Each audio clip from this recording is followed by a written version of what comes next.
1774, 12 colonies risk everything and gather in Philadelphia.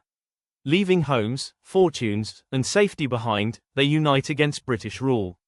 The First Continental Congress didn't just talk, they sparked resistance and shaped a nation. What did it cost them, and why did it matter?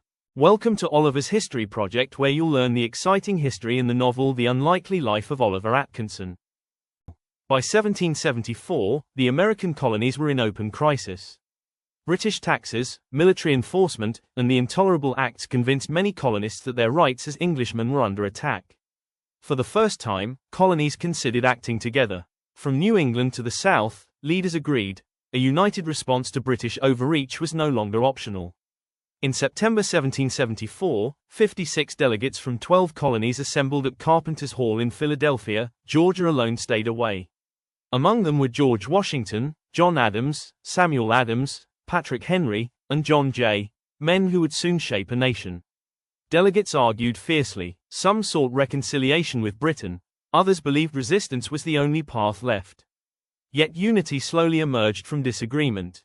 The Congress approved the Continental Association, an organized boycott of British goods, using economic pressure as a weapon against imperial power. They also urged colonies to prepare their militias. Peace was still hoped for, but war was no longer unthinkable. When the First Continental Congress adjourned, it had no army, no nation.